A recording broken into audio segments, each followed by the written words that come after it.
fue subinstructor de la Escuela de Estudios Penitenciarios y el director de Centro de Detención Preventiva para Hombres de Delitos Menores y Faltas de Zona 18 y director de Centro de Alta Seguridad, El Infiernito, Canadá Escuintla. Asimismo, director de Centro, Granja Modelo de Rehabilitación, Canadá Escuintla, y diferentes capacitaciones, como el sistema de dactiloscopía, clasificación de archivo y reseña dactilar por la Unión Europea y sistema penitenciario. Sin más preámbulos, les presento al licenciado Norman Ruano y les cedo el uso de la palabra. Feliz tarde.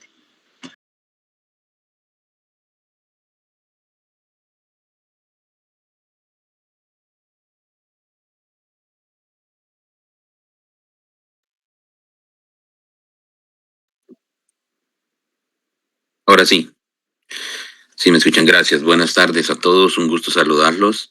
Gracias por la invitación a compartir con ustedes en esta tarde. Es un privilegio para mí poder tener esta audiencia y poder compartir conocimientos. Un tema muy interesante. De verdad, necesitaríamos mucho tiempo para hablar de esto, pero para nosotros, como un país como Guatemala, que tiene una problemática muy grande en temas de pandillas, creo que es necesario abordar estos escenarios y conocer un poquito más. Y si no, pues los que ya conocen, seguramente los que están acá les interesa el tema, es porque ya conocen un poco de esto. Y si no, pues también conocer las nuevas tendencias criminales del tema de las pandillas en Guatemala, un flagelo que tiene poco avance, de verdad. Pareciera que se siguen produciendo más pandilleros. Parece que las pandillas se han fortalecido con los años, lejos de debilitar y de encontrar una solución a esta problemática. Creo que han fortalecido y han innovado en las nuevas tendencias criminales que estos utilizan para subsistir, para existir y para permanecer en los distintos escenarios donde nosotros encontramos esta problemática. Yo no tengo una presentación para ustedes, siempre mis clases son de esta manera y también de una manera de interacción. Me cuentan que la parte de las preguntas o los comentarios o aportes que yo voy a recibir de ustedes va a ser al final de la disertación. Entonces, me parece también muy bien esta idea. Quiero hablarles del tema de cómo ha evolucionado el tema de las pandillas en Guatemala. Vean, nosotros conocemos específicamente dos movimientos pandilleriles más conocidos, que es la Pandilla 18 y la Mara Salvatrucha, que al final terminan siendo organizaciones muy similares, que tienen un diferente nombre, ¿no? Pandilla 18, Mara Salvatrucha, pero hay una pequeña diferencia en estas, ¿no? Resulta que la Mara es un tipo más de organización criminal estructurada, pero también las pandillas tienen una estructura, solo que vamos a conocer algunos detalles interesantes de estas. Yo tuve el privilegio me llamaba mucho la atención el tema de la criminología. Soy apasionado de la criminología y por lo mismo en mi época que yo paso por el sistema penitenciario, que ahí voy a conocer una criminología pura, tengo un acercamiento directo con personas miembros de las pandillas y conocer a estas durante y después de las mismas me permite de alguna manera un acercamiento interesante y conocer varias interioridades, cosas que obviamente tampoco vamos a conocer un todo, ¿no? Pero de allí, a partir de esto, podemos crear una investigación, una cercanía y conocer más sobre estas subculturas. Algunos les llaman subculturas y algunos dicen no puede ser, pero claro, fíjense que si no conocen ustedes dónde nace cada día este nicho de producción de nuevos pandilleros, este nicho que resguarda,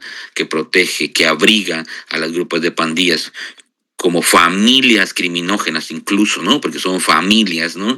Si no conocemos ahí, no entendemos que en determinado momento colonias, zonas, asentamientos, guaridas de estos pandilleros se convierten sí en una forma de vivir y que tienen ya, y sí se convierte en una subcultura porque al final existen códigos, existen formas de vivir que podemos interpretar como un grupo que asocia directamente a estos grupos de pandillas. Miren qué interesante, pero bueno, ¿cómo nacen las pandillas? ¿Guatemala siempre ha tenido pandillas o será que antes no existían. ¿Cuáles han sido las problemáticas que ha tenido Guatemala para producir o que haya provocado o que haya sido una causa de que nazcan las pandillas en Guatemala?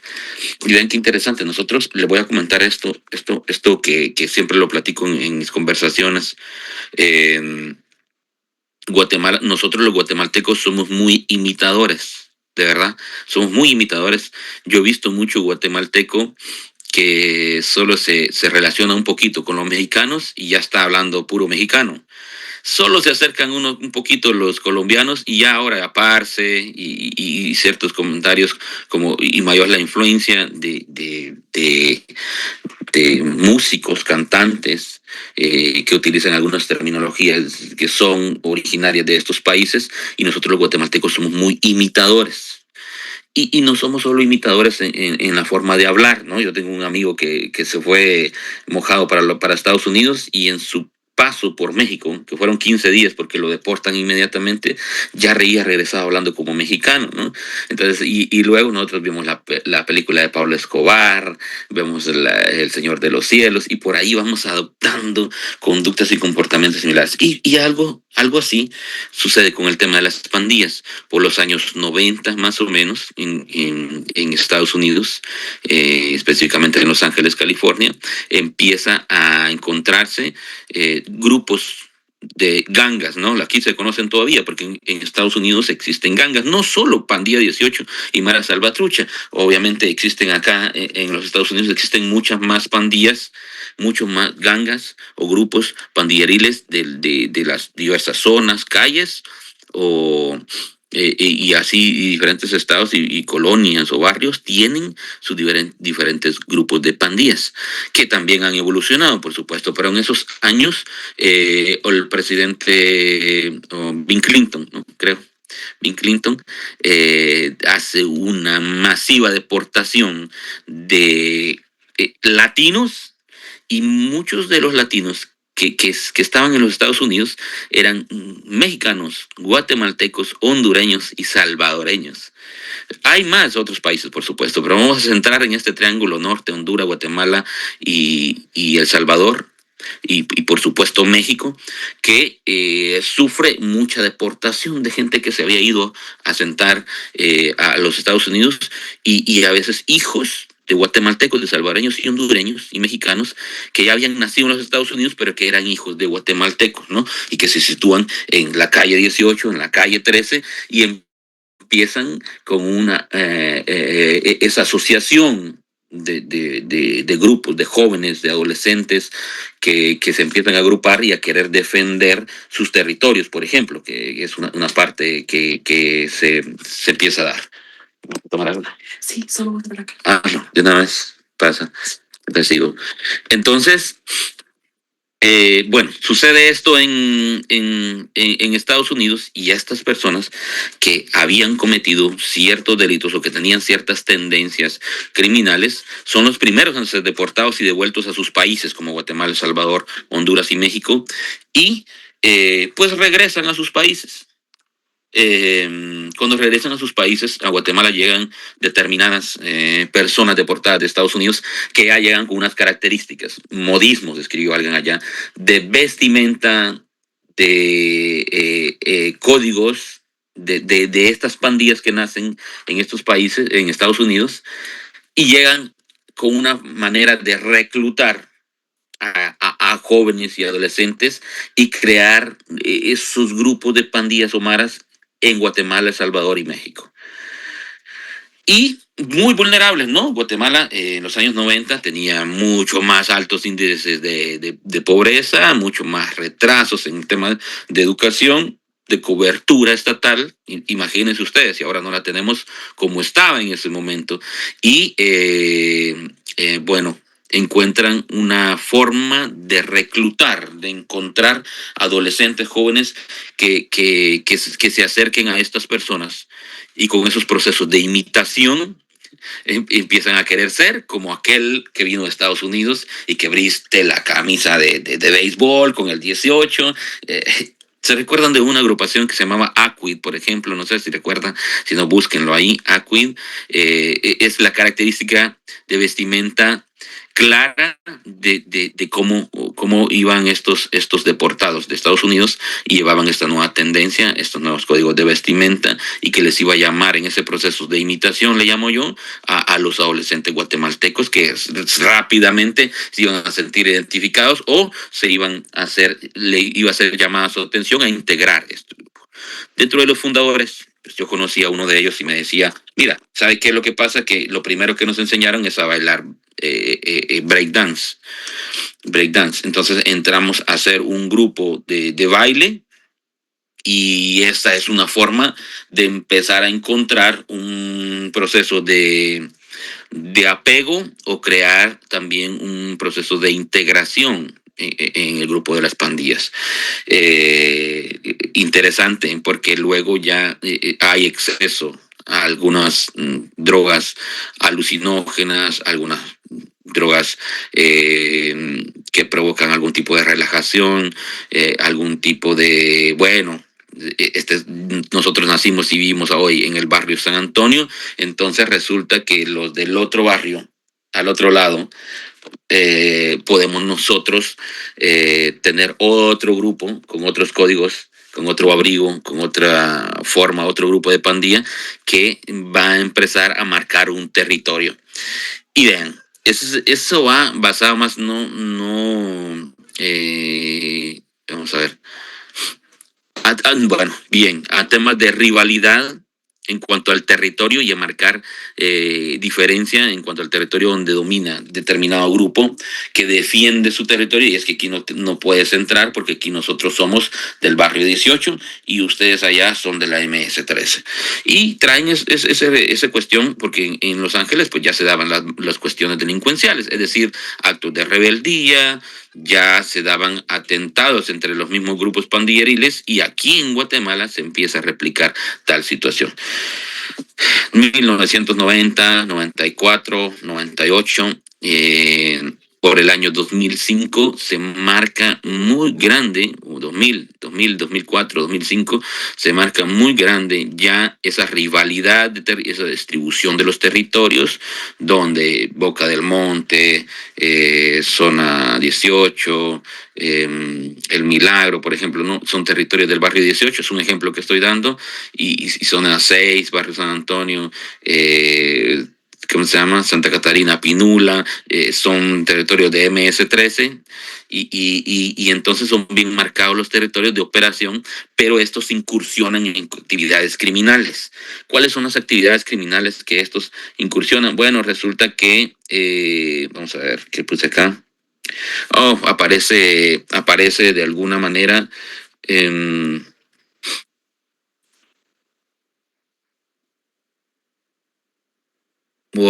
la incursión de actividades criminales como los robos, y ya empieza el tema de la extorsión, ¿no? El poder cobrar ellos le llaman, ¿no? ¿Cómo le llaman? Hay un nombre que utilizan ellos, la renta, a cobrar una renta, por supuesto es como un impuesto, pero obviamente ilegal, por cuidar o proteger el barrio, ¿no?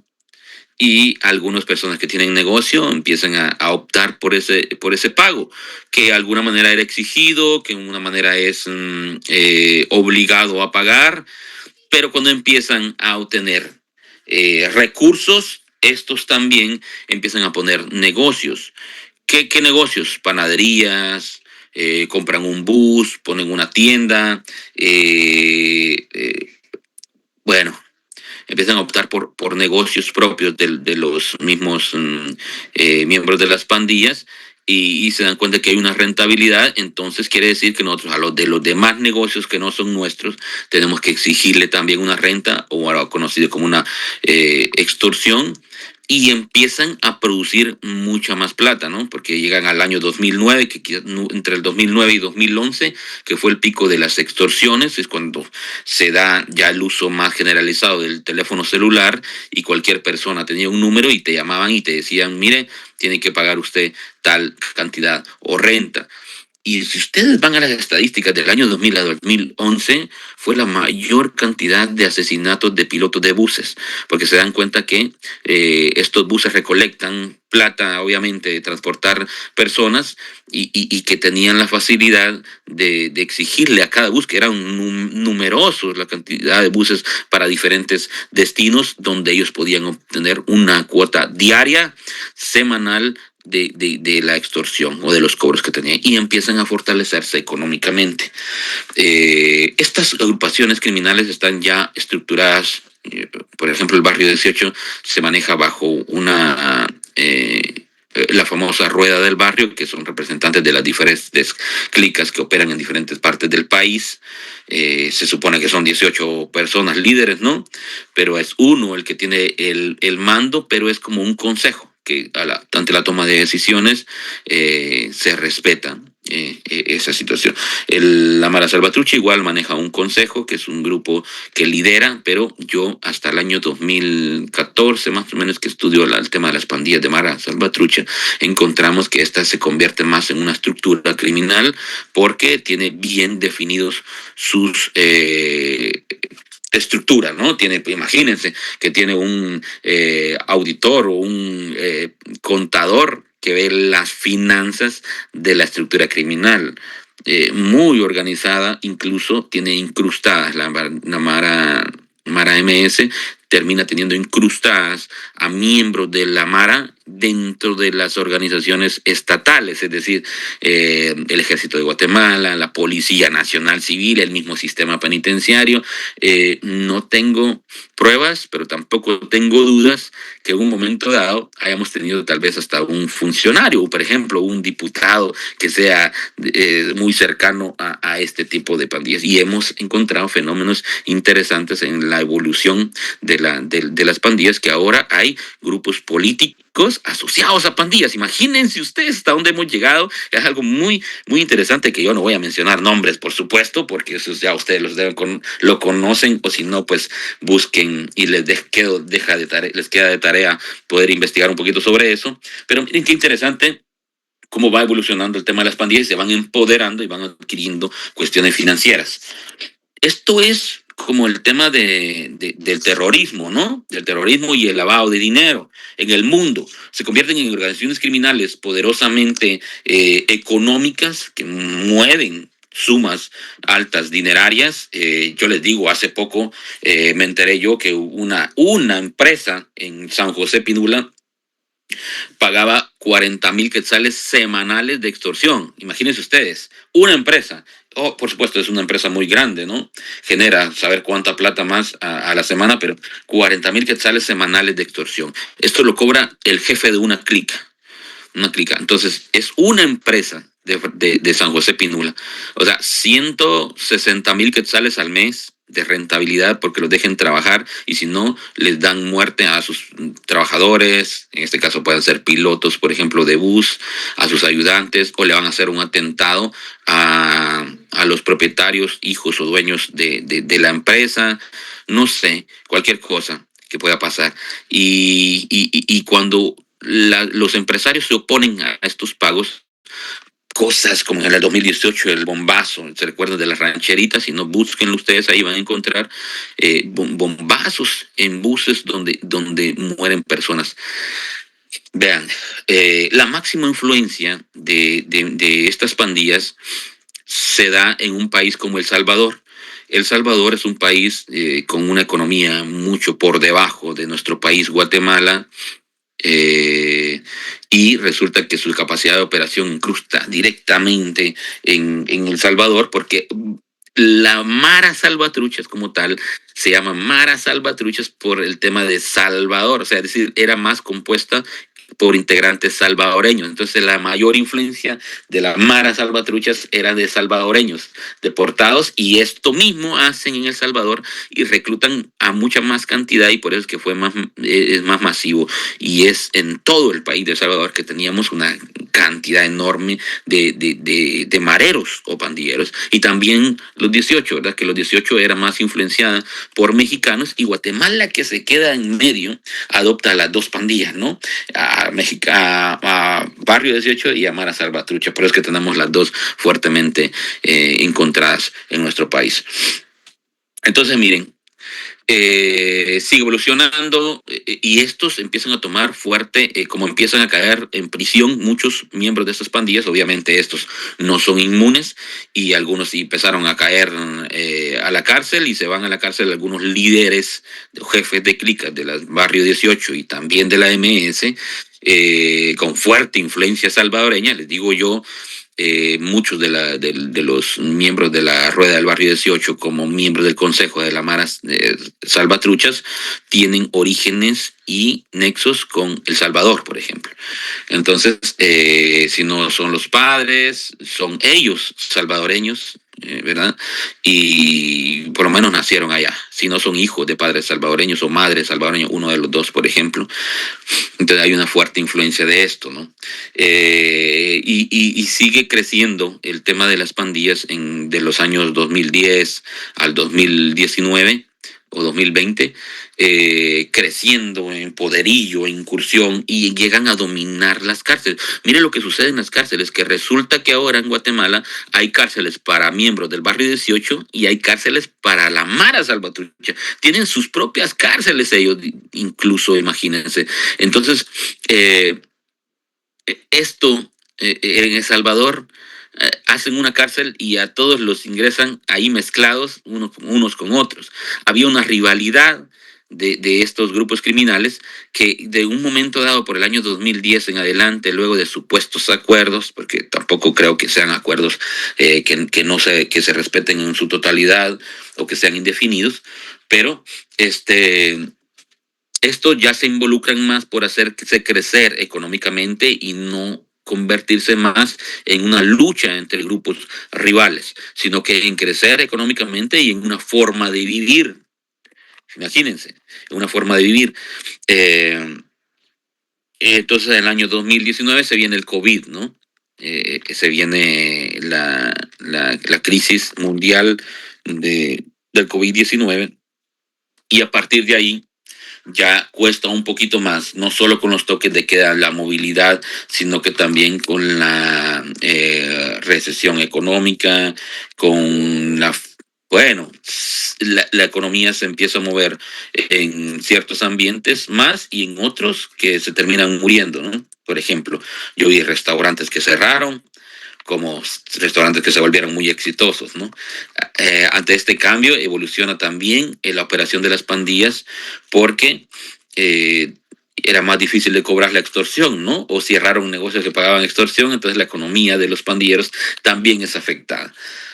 Y los buses, que eran uno de los que más pagaban extorsión diaria o semanal en Guatemala, también se vieron limitados por el tema del COVID, ¿no? Y marca un antes y un después también en el tema de la evolución de las pandillas, porque no solo en la sociedad en general, sino que también en el tema de las pandillas. Entonces, ahora resulta que ya no hay buses a cuales extorsionar, ya son muchos menos.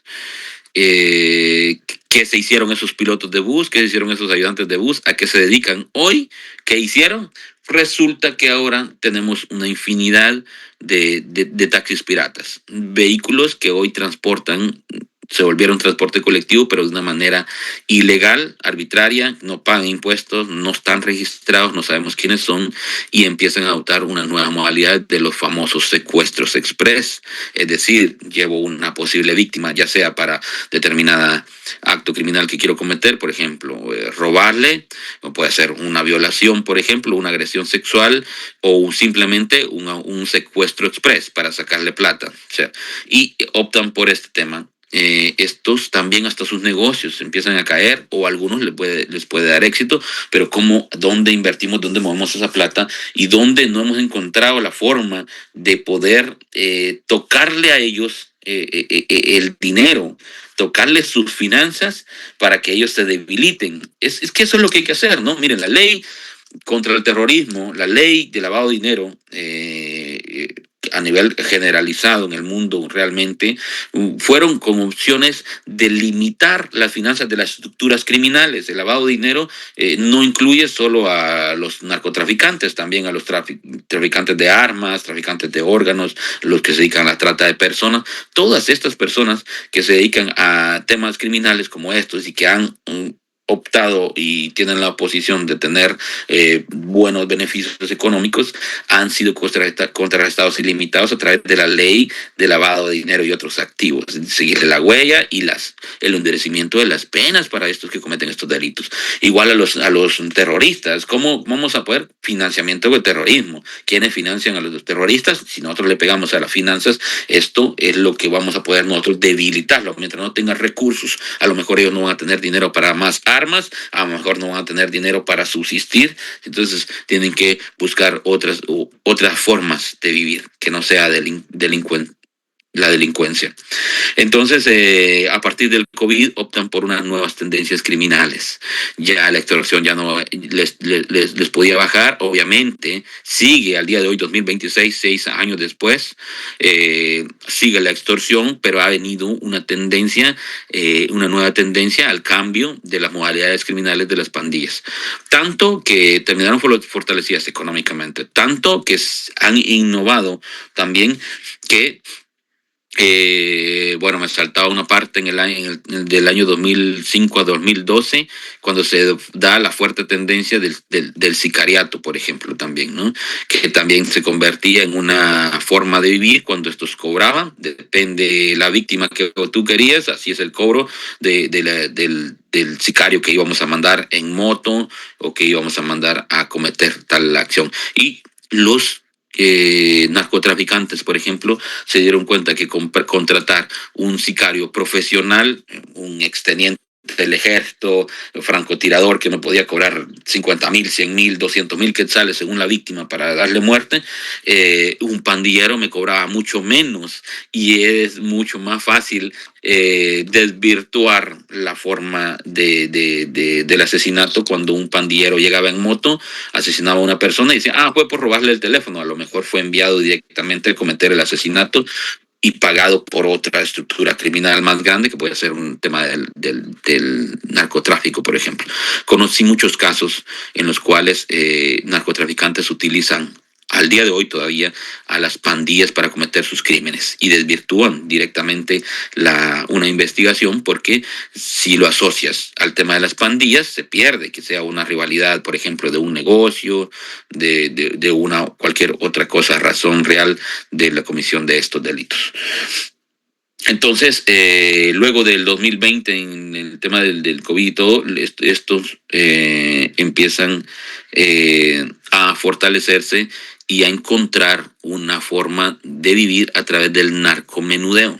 Y eso hasta el día de hoy. Vean ustedes cómo esto, después de ser solo consumidores y que le compraban al narco de la zona 3, al narco o al distribuidor de drogas de los diferentes puntos de drogas que existían, estos encuentran una forma económica de decir, bueno, peleemos nosotros nuestros puntos y pongamos nosotros nuestros puntos de droga y empieza otra lucha con otras personas que no eran que eran los capos de la ciudad capital, que era el capo de Quetzaltenango, de Chimaltenango, sino que ellos dicen ahora yo puedo tener la capacidad de operación y entonces yo pongo mi centro de distribución de drogas.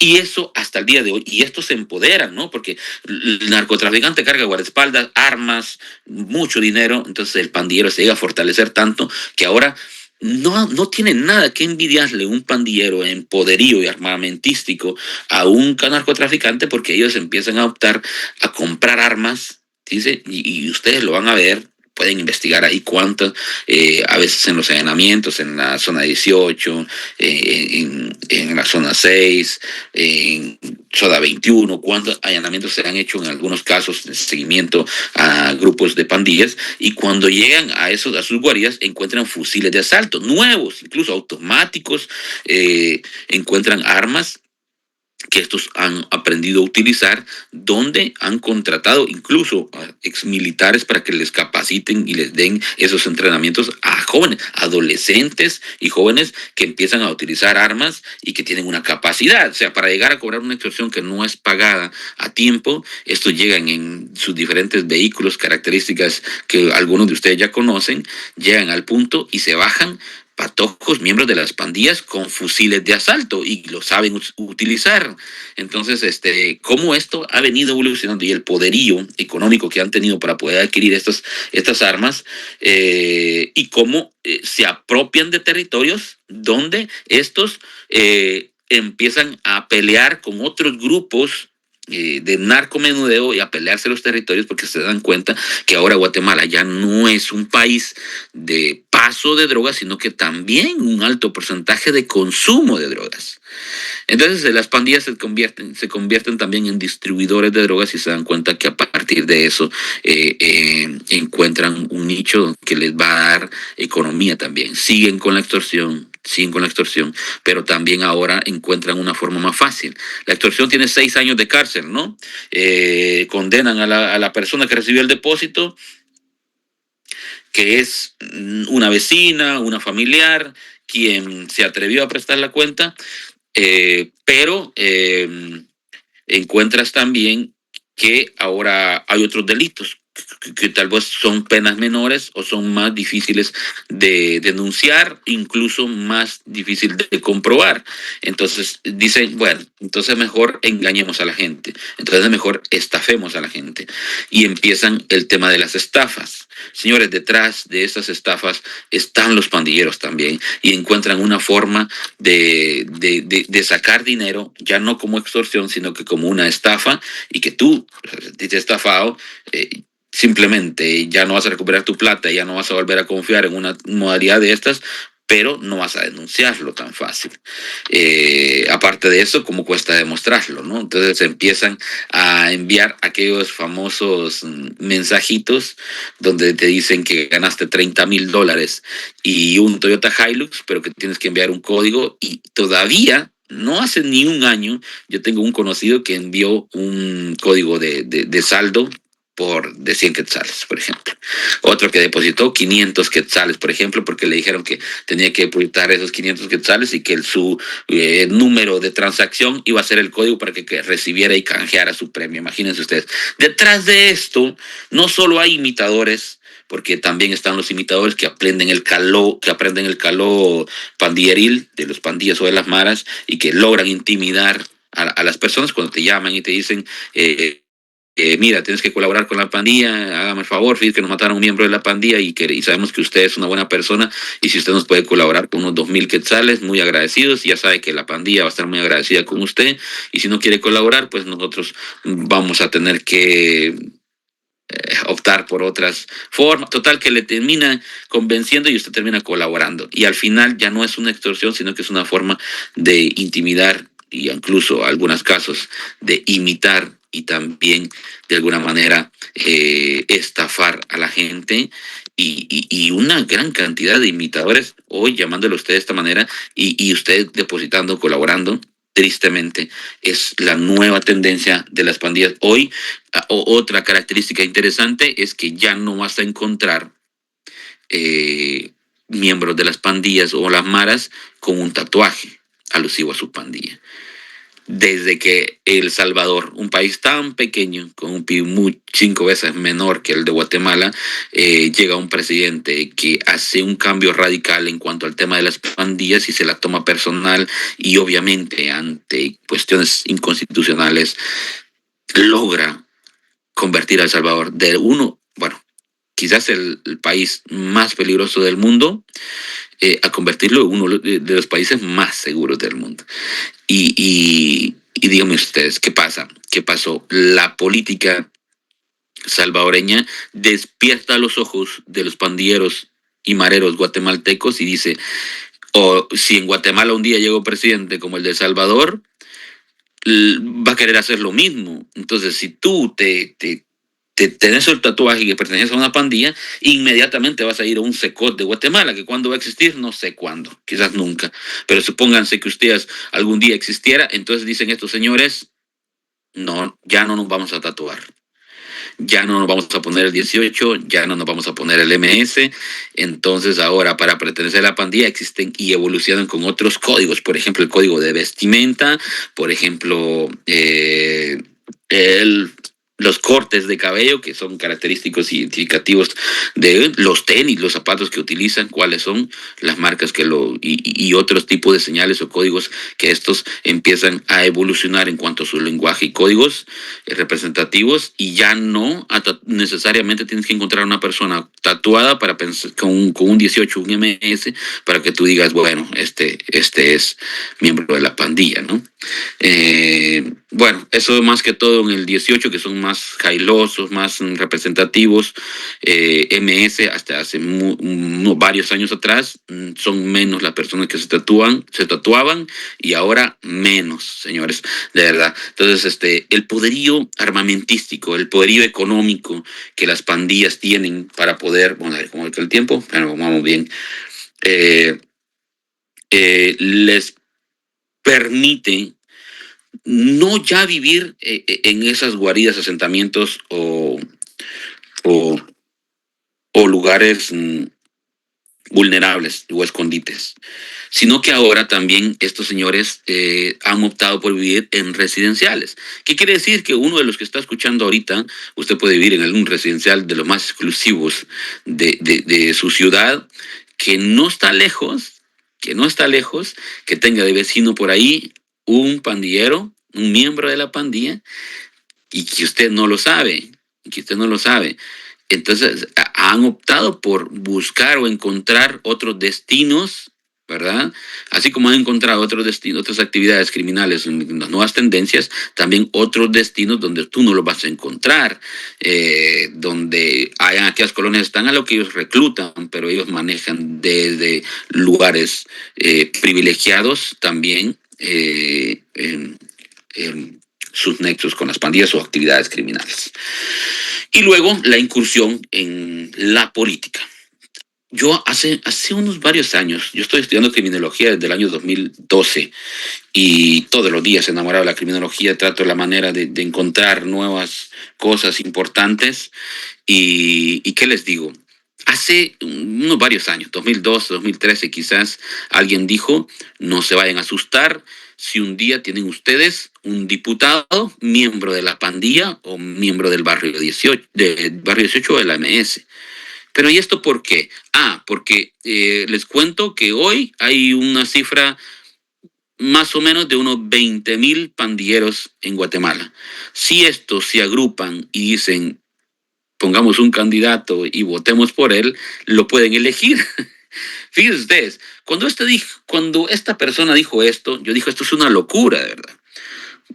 ¿Cómo y por qué les puede interesar la política a los pandilleros y qué va a ser un pandillero? Porque yo me imaginé en ese momento un pandillero con el 18 aquí en la frente o el MS y bien tatuado, y ya se imaginan ustedes un pandillero, el que nosotros rápido asociamos con pandillas en el imaginario, pero no necesariamente era eso, ¿no?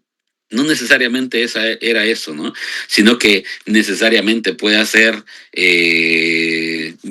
una persona que sí tenga nexos con una pandilla, con una mara, así como otros tienen asociación con grupos criminales de narcotráfico. ¿Quiénes son los que financian a los políticos? Voy a lanzar esta pregunta antes de que vayamos a finalizar, y solo quiero ver qué contestan ustedes. O si no puedo ver el chat, no. Bueno, ¿quiénes financian a los políticos? Díganme ustedes, ¿quiénes son las personas que financian a los políticos? Con esto voy a ir cerrando las nuevas tendencias de las pandillas en Guatemala, y van a ver por qué les pregunto esto. Pero no puedo ver chat, ¿o sí? Sí. Los narcos, el narcotráfico, gracias Elmer. Los pandilleros, dice, esa era la última, ¿no? Las organizaciones criminales, es decir, narcotráfico. ¿Quiénes más? Empresarios. ¿Qué empresarios? Vamos a ver. Los quiero que... Y es que a mí me gusta desarrollar capacidad de análisis criminal. Los narcotraficantes, estoy de acuerdo, ya me dijeron una. El CACIF financia políticos. Miren ustedes, yo he hablado con algunos políticos y dicen que nunca han recibido plata del CACIF, pero no sé, tal vez ellos ponen un candidato y quieren que él gane y lo pueden financiar directamente, ¿no? Es un hijo, es alguien de apellido que sea miembro del CACIF, pero ¿quién más? Vamos a ver.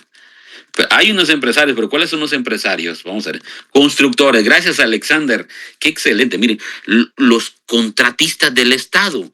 En Guatemala, las personas que hacen contratos con el Estado financian políticos para poder, de alguna manera, tener esa conexión, y si gana al que yo apoyé, al que yo financié, me va a dar más contratos con el Estado, ¿no? Empresarios que conviene evadir impuestos, posiblemente, pero no por ahí. Cementos Progreso, el coyotaje, mire, de verdad, el crimen organizado. Ahí involucremos a las pandillas también, porque el crimen ya es crimen organizado. Las pandillas tienen una estructura criminal formada, establecida, estructurada, tienen financiamiento, tienen mandos que se respetan. Entonces, el TC dice, no, vamos a ver, Tigo, injerencia extranjera, eso es por allá por otro lado, estructuras de evasión.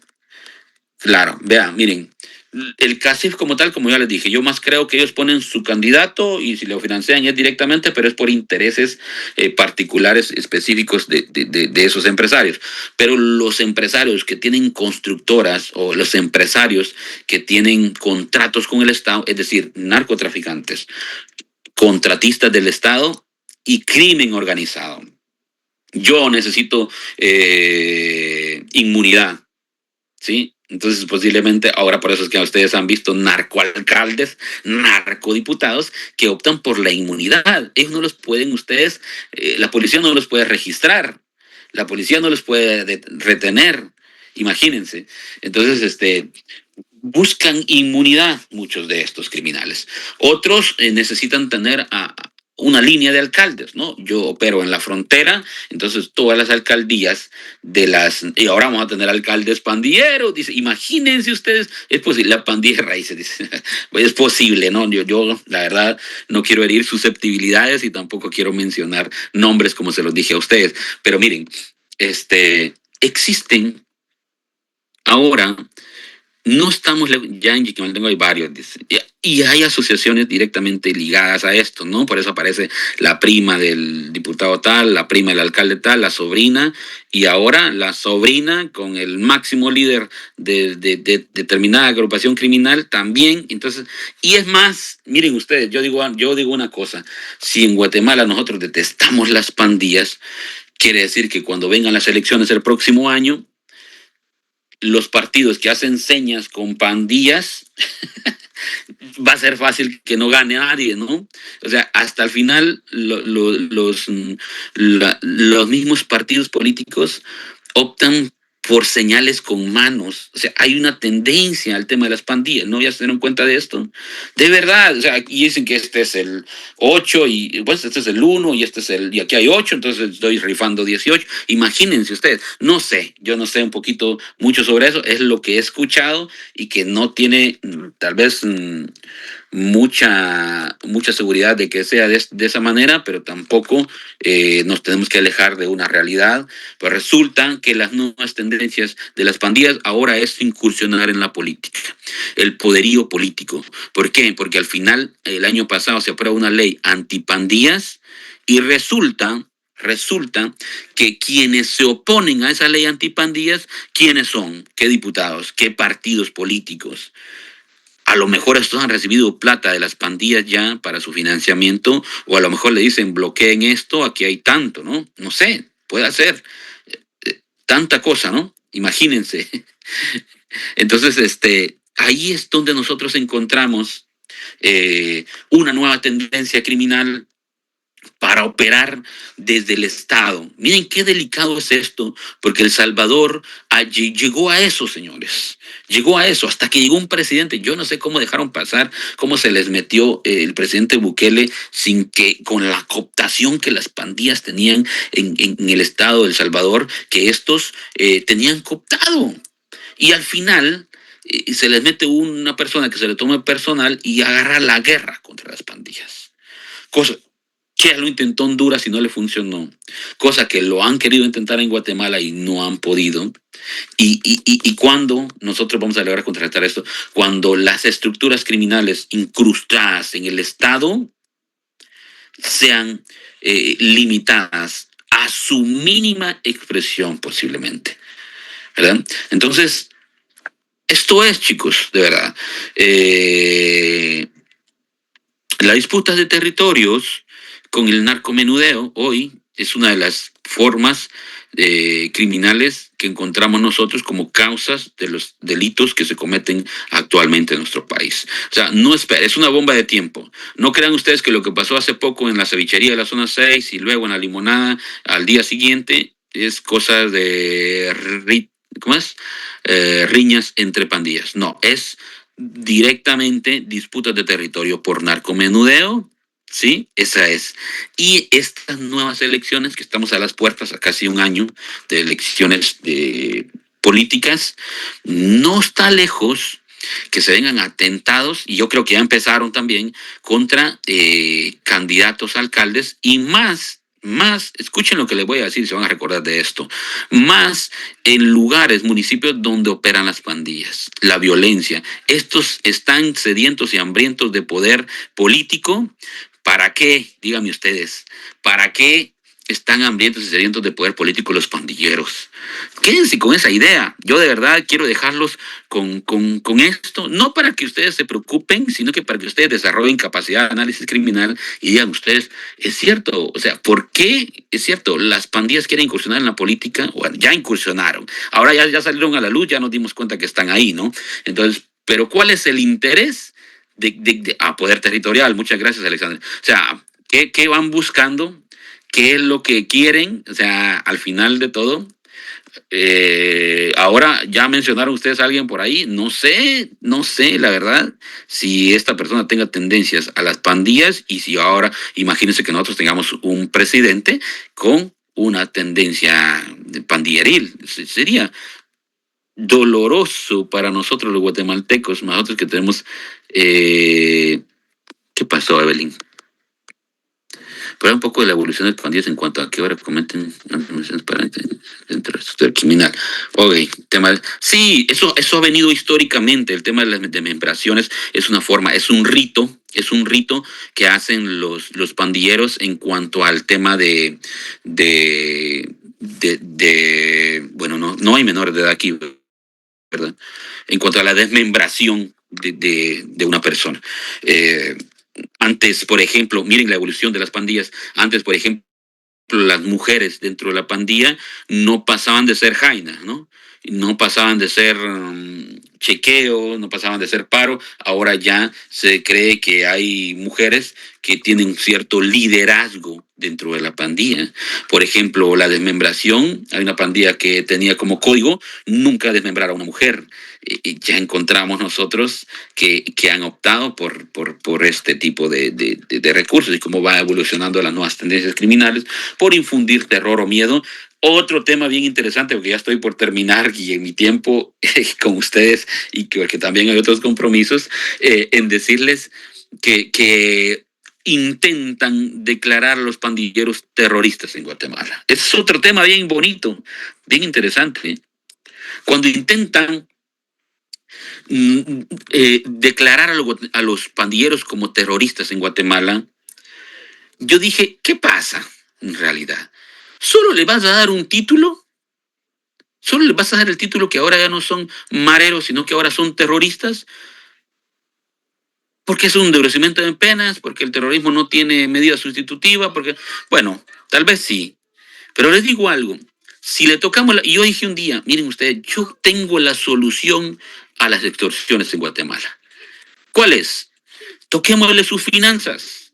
Extorsionista, capturado, vencido en juicio, condenado, se le debe de expropiar se le debe expropiar lo que tiene. Ahí está la Fiscalía de Extinción de Dominio. Eso sería un verdadero endurecimiento de penas. Entonces el pandillero que ya tiene recursos, que ya tiene su panadería, que ya tiene su bus, su taxis pirata, no va a querer perder lo que tiene. por una simple extorsión más que haga. Tiene que cambiar, obviamente va a evolucionar, ¿no? Pero tenemos que atacar las finanzas. ¿Qué pasó con los terroristas? Díganme ustedes, ¿hay terrorismo todavía en el mundo? Claro que sí hay, pero se ha debilitado claramente.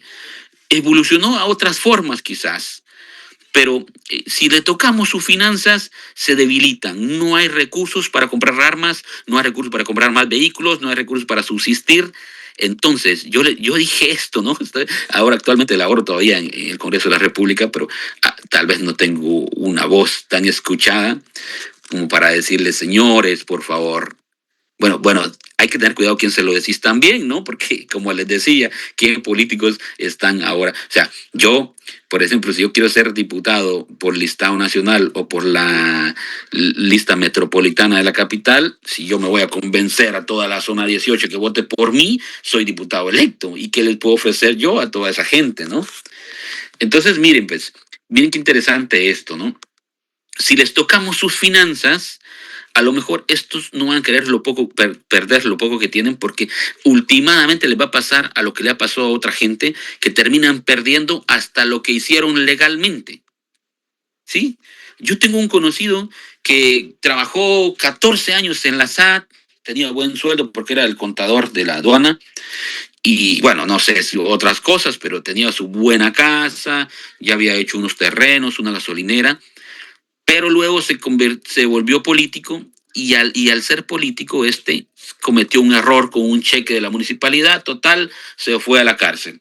Cuando se va a la cárcel por esa condena, le quitan todo.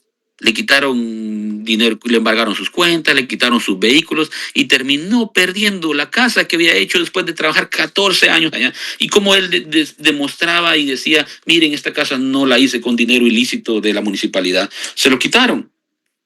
Lo perdió todo. Entonces el pandillero puede tener una casa que le heredó la abuela, el papá, no sé quién, y puede tener un negocio, 3 taxis piratas, puede tener dinero en el banco, dinero en su casa, que cuando es encontrado con cometer el delito de la extorsión, se le quita todo y pasa al Estado. Es distribuido entre la policía, el Ministerio Público, el organismo judicial, se terminó. ¿Y cuántos van a querer perder todo eso? Esa era una forma, ¿no? No estoy diciendo que es la mejor, pero no quiero solo criticar la evolución de las pandillas en Guatemala desde el 1990 al 2026, sino que quiero plantear que existen algunas soluciones a estas problemáticas. Y eso es lo que yo con esto quiero cerrar esta clase. Un gusto, el tiempo no nos alcanza. Yo puedo hablar mucho más, quizás, no sé, no sea la primera o la última que pueda interactuar con ustedes. Yo agradecido, no tengo, ya dentro de el tema, no tengo preferencia de otras cosas. Aquí la invitación es aceptada, así como acá, en cualquier espacio, siempre para poder compartir conocimiento con ustedes. Y un gusto siempre compartir, saludarlos, conocerlos y abierto a algunas preguntas que puedan hacer. Gracias, un gusto. Sí, muchas gracias, licenciado. Y creo que las 285 personas que lo acompañamos están pues muy llenas de alegría y entusiasmo al escucharlo. Invito a cada uno que pues hacemos apertura a este espacio de preguntas, siempre haciendo que sean certeros y siempre las preguntas relacionadas al tema. Licenciado, para empezar, creo que hay mucha interacción en la caja de comentarios, pero voy a ir leyendo preguntas interesantes y que no sean repetitivas. Edwin Ogaldez pregunta, ¿qué tipo de ideología pudo haber alimentado las mentes de estas agrupaciones? Ideología. Es que al final, por eso les dije al principio, se convirtió en una subcultura porque tal vez no necesariamente es una ideología. Sí, no es una ideología. El crimen organizado en Guatemala sí se fortaleció mucho por la proliferación de armas no registradas que quedaron escondidas, que quedaron en manos de civiles, Por eso es que después, y hace unos varios años, ustedes encontraron fusiles Kalashnikov en miembros de estructuras criminales, como las pandillas, por ejemplo, pero también otras estructuras criminales. Entonces creo que más allá de ideologías, creo que nada más es un resultado después también de una guerra en Guatemala de más que 36 años. Entonces se quedan en manos de civiles muchas armas, que unas se enterraron, otras se escondieron, pero que se fueron a manos de crimen organizado, y las pandillas es parte de esto, ¿no? Yo no creo que haya una ideología. Les digo algo, yo conocí a uno de los fundadores del Barrio 18 y me contaba que en algunas ocasiones a ellos eran llamados a reuniones directamente con personas de cuello blanco. Dígase, alcalde de la capital de Guatemala, dígase, personas empresariado que les pedían colaborar en determinados escenarios, ¿no? Entonces, no necesariamente, no necesariamente una tendencia ideológica, sino que conveniencia, y una vez les dé la libertad de seguir operando como estructura criminal. Sí, gracias, licenciado. Solo quiero hacer una pequeña observación. En estos momentos van a estar compartiendo el link de inscripción para su diploma respectivo, ¿verdad? Para cada uno que nos acompañan se puedan inscribir y lo puedan tomar en cuenta. Licenciado, pasamos a la siguiente pregunta. Dice Giancarlo Iván Hernández. Lic, ¿qué opina sobre el control que tienen las pandillas en las cárceles? Ese es un tema bien bonito que quería tocar, pero el tiempo no nos iba a dar tampoco. Miren, pues llega y desde el año 2000, prácticamente, cuando ellos ya crecen, se fortalecen y empiezan a crear su propia economía, estos empiezan a infundir terror en las mismas cárceles. Al principio, las cárceles no eran habitadas por pandilleros, porque nacen en 1990 en Guatemala apenas, ¿no? Entonces era dominada por secuestradores, por miembros del crimen organizado de Guatemala que se dedicaban a otras actividades criminales. Pero cuando ellos empiezan a fortalecer, estos no eran como eran pandilleros, todos tatuados, porque eso fue lo primero que ellos hacían, ¿no? Tatuarse, hacerse una lágrima por cada víctima que iban cometiendo. Entonces eran características identificativas. Los paisas, o es decir, los privados de libertad que no pertenecen a las pandillas, los expulsaban de los sectores y estos se iban a otros sectores aparte por ser pandilleros. Pero eso les permitió agruparse y fortalecerse también dentro de las cárceles, hasta que llegan a tener capacidad de operación internamente en las cárceles y capacidad de operación afuera. Y es cuando empiezan a infundir terror en las autoridades penitenciarias y en la población también. Y es donde ellos empiezan. Y después resulta que son dos, ¿no? Entonces tenemos que, para que no se estén matando entre ellos mismos dentro de la cárcel, ni se choquen las familias allá afuera, porque son familias criminógenas. Entonces la familia de los de la MS se topaban afuera con la familia de los 18 y empezaban los problemas. Entonces mejor, ¿saben qué?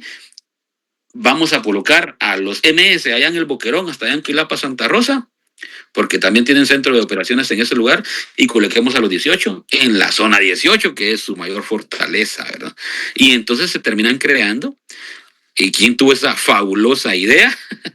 ¿Quién tuvo esa fabulosa idea de destinar una cárcel para cada grupo criminal? Imagínense cómo inicia la complacencia del Estado en darles una cárcel a cada uno de estos miembros. Qué interesante, pero eso prevalece hasta el día de hoy. Hasta el día de hoy. Tanto que este gobierno aguado que tenemos hoy, porque eso sí tampoco no lo puedo ocultar y no lo voy a defender jamás, este gobierno aguado que tenemos hoy nos vende la idea de que ahora le vamos a hacer sufrir a los pandilleros de el mal llamado Renovación 1, porque hasta el nombre tiene raro, ¿no?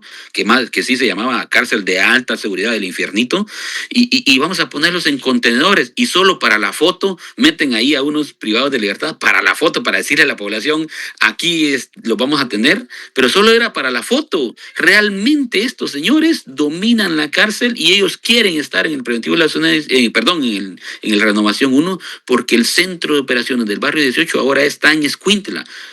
¿Cuál es el segundo departamento más violento del país? Escuintla. Desde el 2017, los pandilleros del barrio 18 le pagaron a un director general para que los trasladara a esa cárcel porque ellos querían poner su centro de operaciones en Escuintla. Encontraron un nicho, una actividad donde podían reclutar muchos jóvenes, y hoy la pandilla 18 está fuertemente fortalecida en Escuintla y tiene capacidad en el puerto, en Mazatenango. Imagínense ustedes. Tanto que hablar de esto, de verdad. Sí, gracias, licenciado. Que el chat ha estado muy activo, la interacción es constante. Voy a procurar leer esta pregunta que considero que es interesante. Dice, buenas noches, Lick. ¿Actualmente se conoce de alguna otra mara, pandilla activa o parte de las dos ya reconocidas? Hay unas que han nacido, no lo puedo mencionar ahorita exactamente, pero hay otras que han venido naciendo de las mismas pandillas existentes. Es decir, se han venido apartando de la 18, por ejemplo, se aparta un nuevo grupo que siempre tiene nexos con los mismos, pero que ya no forman parte de la rueda del barrio, sino que tienen y centran sus operaciones en otros lugares. No, los paisas son los que no son pandilleros. Por ejemplo, El Salvador, si ustedes se dan cuenta, tenía Mara 18 y Mara Salvatrucha, ahora resulta una nueva pandilla ya, que se ha detectado el Estado ya de nuevos adolescentes que hacen signos y todo, que aunque no están haciendo actividades criminales, ya tienen asociación con códigos de vestimenta, lenguaje, cocaló de una nueva tendencia o pandilla. Esa pregunta me gustó porque me obliga a conocer más sobre los nuevos grupos criminales en temas de pandillas que pudieran surgir. Sí, gracias, licenciado. También encuentro aquí otra pregunta interesante. Alexander Penaus dice, ¿hay algún análisis nacional donde demuestre qué estructura de mareros es más grande de la región sur o bien a nivel nacional? Perdón, la pregunta nuevamente, la primera parte no la escuché. Dice, ¿hay algún análisis nacional donde demuestre qué estructura de mareros es más grande en la región sur o bien a nivel nacional? Sí, no es medible. Recuérdense que si medimos la población carcelaria en números de privados de libertad por pandillas, podría darnos un número, no el real de cuántos los miembros que están afuera. No sabemos cuántos son, ¿verdad? Les decía, hoy ya no se tatúan, entonces no sabemos cuántos son. Pueden haber números estimados, hay algunos estudios que ha hecho,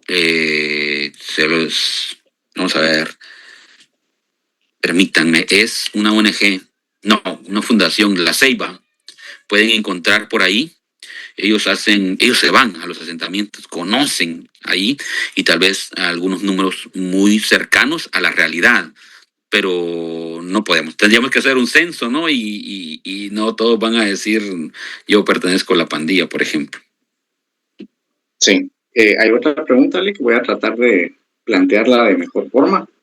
Dice, ¿cómo podemos identificar al delincuente actualmente en la sociedad? ¿Cómo podemos identificar al delincuente actualmente en la sociedad? Delincuente. A los personajes que pertenecen a las pandillas. Claro, sí, porque fíjense que, miren, pues, para una persona llamarla delincuente, tenemos que haber comprobado que haya cometido un delito, ¿verdad? O sea, yo no puedo juzgar a una persona o ser prejuicioso que una persona porque usa gorra plana y porque usa una camisa con un 18 y Vans blancos es miembro del barrio 18. A lo mejor simplemente le gusta esa vestimenta, ¿no? Obviamente basados a prejuicios, nosotros sabemos que no, peor si vive en las zonas que no tampoco voy a mencionar, o barrios o colonias que no voy a mencionar porque no quiero herir susceptibilidades, pero les decía, no podemos basarnos a prejuicios honestamente, como criminólogo se lo digo, nosotros no nos basamos a prejuicios. Yo puedo decir hoy, una persona delincuente hasta que ha sido comprobado que cometió un delito. De lo contrario, la presunción de inocencia no me permite a mí llamar a una persona delincuente. Sin embargo, hay tips, por ejemplo. Yo hace poquito me fui a meter al Paraíso 2, por ejemplo. Zona 18. Cuando yo estuve ahí, llegó un patojo y me habla así como con el calor pandillero y de la forma que vestía, de la forma que me habló y lo que me dijo, yo dije, este no es pandillero. Este no es pandillero. Este solo tiene las características subculturales del lugar donde yo me encontraba, porque es ni modo lo que aprendió, no le queda otra más que aprender eso. Pero más adelante, cuando ya iba en mi carro, encontré uno que tenía todas las características de un verdadero pandillero. ¿Sí? De un verdadero pandillero. Y se le nota hasta en la mirada, iba rapado, o sea, eso sería otra clase más. Yo invitaría a otros amigos expertos que han estado dentro de las agrupaciones y que nos den mejores detalles. No me quiero meter yo a dar más detalles que no conozco, que no he vivido, sino que superficialmente es donde conozco. Claro. Bueno, Lick, yo creo que por términos de tiempo vamos a ir con las últimas dos preguntas, ¿verdad? Siempre Claro. agradecemos a las 285 personas que nos están acompañando. Hay otra pregunta que para mí es interesante, Lick. ¿Cree que hay ayuda extranjera a favor de las pandillas en Guatemala? No leo el nombre de la persona porque me imagino que es su dispositivo, pero esa sería la pregunta. Bueno, que no, definitivamente. Miren ustedes, nadie se va a preocupar por nuestro país si ni siquiera nosotros mismos nos preocupamos por ello, ¿no? Yo creo que hoy, por ejemplo, ahí está un nuevo grupo pandilleril en Guatemala. Por ejemplo, el Tren de Aragua ya incursionó en Guatemala. Después de que los venezolanos que iban para Estados Unidos se queden en Guatemala, nosotros tenemos ahora venezolanos no poniendo restaurantes con arepas, ¿verdad? Que son muy buenas, sino clonando tarjetas, haciendo agrupaciones criminales en determinada zona, ya están esos están ahí y no te piden 5 quetzales, sino que te exigen 20 quetzales. Y se te está convirtiendo en un impuesto. Y mientras nosotros dejamos que ellos se sitúen bien, van a terminar convirtiéndose en una agrupación criminal que va a ser más complicado esto, ¿no? Entonces, no, señores, ningún país se va a preocupar más como nosotros mismos. Aquí, políticas criminales, alguien preguntó sobre eso. Dice, ¿hay políticas criminales en Guatemala? Definitivamente hay. El problema es que solo se quedan en papel y nadie invierte en esas verdaderas políticas criminales. Tampoco, es más, tenemos los expertos, tampoco los contratan para que hagamos nuestra propia medicina. Lo hizo El Salvador, no necesitó El Salvador un apoyo extranjero para realizar lo que ellos hicieron, sino que lo que hicieron fue su propia medicina. Nosotros conocemos nuestra propia problemática y es que los archivos de información policial ahí están. Vayan ustedes con los mandos de la policía, ellos saben en dónde operan y qué pandillas y quiénes son los que lideran cada una de las pandillas en qué lugares. O sea, ellos ya saben en dónde están. Sí, claro, Lick. Aquí encontré otra pregunta que me parece excelente. Eric Ruano pregunta, licenciado, ¿se podría llegar a aceptar el modelo SECOT aquí en nuestro sistema carcelario? Definitivamente sí, ese modelo SECOT es un modelo de máxima seguridad, pero no se equivoquen, es para las personas más peligrosas. En El Salvador, como los pandilleros eran los más peligrosos y los que ocasionaban la criminalidad, entonces estos son los que están ahí resguardados. Y la criminalidad en El Salvador es nula hoy por hoy. Bueno, existen otros crímenes que no los conocemos, ¿no? Pero que no los dan a conocer. Pero entonces en Guatemala sí necesitamos un SECOT, claro, pero es para los más peligrosos, ¿verdad? Aquí se le da la oportunidad a todo el mundo y dice, bueno, te portás bien, bloqueamos la señal, o sea, dejamos. Miren, pues es que lo que pasa es que mientras ahora los pandilleros incursionan en la política, estos van a financiar a los políticos, entonces van a poder darles órdenes o hay compromisos para no cometer tales acciones. Entonces, ese es el problema, ¿no? Pero mientras, si llega un presidente, por ejemplo, que se la tome personal el tema de la seguridad y diga, yo voy a construir una cárcel de máxima seguridad y ahí sí vamos a tener a los líderes de Barrio 18 para que ellos ya no saquen órdenes para afuera de cometer delitos, a los líderes del narcotráfico, porque los narcotraficantes que están hoy en Mariscal Zavala y en Matamoros están con su teléfono, internet, haciendo sus negocios y sus transacciones criminales desde la cárcel. Entonces, mientras no bloqueemos eso con una cárcel con verdaderos protocolos de seguridad, no vamos a limitar esa capacidad de operación de las organizaciones criminales. Entonces sí aplica, pero no se equivoquen que vaya a ser para todos los privados de libertad, ¿verdad? Porque hay privados de libertad que ya van a salir, hay privados de libertad que pueden tratarse, pero los más peligrosos o los que nunca van a salir de la cárcel, que no pierden nada, esos deben de irse a un centro de máxima seguridad como estilo Secot en Guatemala. Claro, Lick. Mire, para terminar, es una pregunta personal. Creo que con esto vamos a dar por finalizado. Desde ya les pido una disculpa a todas las personas que pues, nos apoyaron ahí con realizar preguntas. Créanme que traté la manera de leer las más importantes, ¿verdad? Y que las que consideraba que nos interesaban a todos.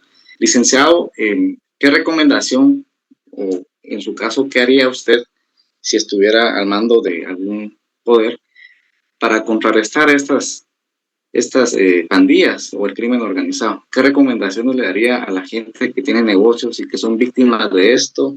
¿Qué recomendación daría a usted si usted estaría en un cargo público? ¿Qué acciones tomaría? Esto es muy integral. Fíjense ustedes que, honestamente, el crimen organizado, hablando de las pandillas, nunca debe poder más que el Estado. Ante un Estado débil, cooptado, lleno de actividades de corrupción, nosotros no tenemos aspiraciones a tomar control de esta criminalidad. Entonces, honestamente, si nos vamos al otro lado, por ejemplo, si yo hubiera nacido en uno de esos lugares donde solo me quedan dos opciones, o ser víctima o ser victimario. Hay pandilleros así, hay gente que forma parte de las pandillas que no eligieron dónde nacer. Si yo hubiera elegido nacer, yo al menos hubiera dicho, voy a nacer en Noruega, Dinamarca, no sé a dónde ustedes elegirían. O posiblemente volvería a elegir Guatemala, donde yo nací, o otro lugar mejor, no sé, en La Cañada, no sé dónde vive usted, por ejemplo, ¿no? Pero estas personas, nadie elige dónde nacer. Esta persona nació en uno de los barrios donde las pandillas es el día a día. Vas a terminar siendo pandillero, ¿no? Nació en un lugar donde el papá es miembro de la pandilla, la mamá también, por supuesto, y entonces no tiene elección a esto. Si nos vamos al otro lado, ¿y por qué les menciono esto?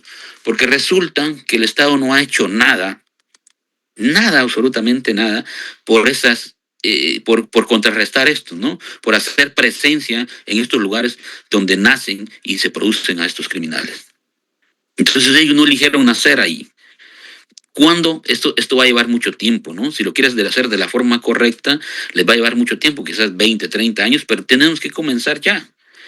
Y empezar a hacer presencia del Estado en esos lugares, sacar a esa gente a las escuelas, sacar a esas madres de vivir de la delincuencia a hacer algo productivo, ¿verdad? Y con los años, las generaciones van a ir cambiando, van a nacer con otro pensamiento, con otra idea. Mientras eso llega, debe ser integral. Tenemos que controlar las cárceles. El 90% de las extorsiones en Guatemala sale de las cárceles. Las extorsiones es el segundo delito más denunciado en Guatemala, ya históricamente en los últimos años, después de violencia contra la mujer, ¿no? Entonces, imagínense ustedes lo que nosotros lograríamos bajar en la incidencia criminal en nuestro país si nosotros controlamos las cárceles. Pero debe ser integral. Afuera tenemos una policía que hoy captura, pero que el juez 24 horas después lo deja libre. Entonces, tenemos que, miren señores, de verdad, va a llevar un tiempo, pero ahí nomás El Salvador nos dio un ejemplo claro de lo que se puede hacer. Desde una alineación estratégica, desde el presidente de la República, ministro de Gobernación, ministro de la Defensa, y hay una alineación hasta de los astros que se tiene que pasar para que esto suceda realmente.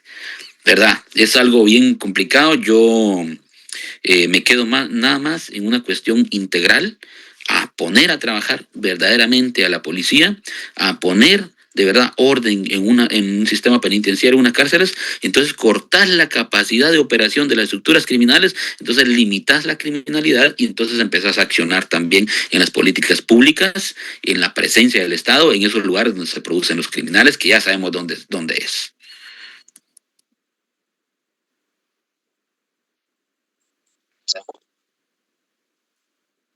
Sí, ¿me escucha, licenciado? Ahora sí lo escucho. No sé si se había dejado de escuchar. Gracias. Sí, comparto el mismo pensamiento, licenciado. Yo creo que con esto pues damos cierre al apartado de preguntas. No sé si tiene alguna otra comentario o sugerencia que nos quiera compartir para ya dar pues ya por finalizar esta conferencia. Muy bien, gracias. No, agradecer el espacio. Muchas gracias por permitirme compartir con las personas que estuvieron conectadas en esta clase y felicitarlos porque al final, independientemente los fines particulares que puedan tener las asociaciones o grupos, la academia, el conocimiento es infinito y hay que promover este tipo de actividades desde cualquier espacio. Yo los felicito. Aquí tienen en cuenta un amigo, un servidor que les puede apoyar en un momento dado en cualquiera de las circunstancias y que se enamoren de la criminología. Si ustedes estudian o han estudiado esto, se van a dar cuenta que hay cosas interesantes que podemos hacer por nuestro país en materia de seguridad y lo importante es que hay trabajo, ¿no? Hay cómo estudiar la criminología, cómo plantear mejores o buenas soluciones para nuestro país. Yo creo que ojalá no lo vean nuestros ojos todavía cuando Guatemala florezca, porque yo creo que esto limita de alguna manera el desarrollo del país. La inseguridad es básica para el desarrollo de un país. Nadie quiere venir a invertir en un país inseguro y yo creo que en un país seguro cualquiera se atreve a venir a invertir y esto va a desarrollar más nuestro país. Muchas gracias por el espacio, mi estimado. De verdad, un abrazo para cada uno. Saludos. Estamos a sus órdenes. Gracias, Vic. Bueno, a cada uno que nos acompaña, en nombre de todo el equipo organizador, queremos agradecer sinceramente su tiempo, atención y participación durante esta sesión. Esperamos que el tema compartido haya sido de utilidad y que las ideas presentadas contribuyan positivamente a sus actividades. También agradezco a nuestro expositor por compartir sus conocimientos y experiencias y a cada uno de ustedes por acompañarnos desde distintos lugares. Bueno, sin nada más que decir, les invitamos a mantenerse atentos a nuestras próximas conferencias y espacios de aprendizaje. Les deseamos muchos éxitos a todos los que son papás. Les deseamos un feliz Día del Padre, que se la pasen muy bien y que tengan una excelente jornada. Hasta la próxima.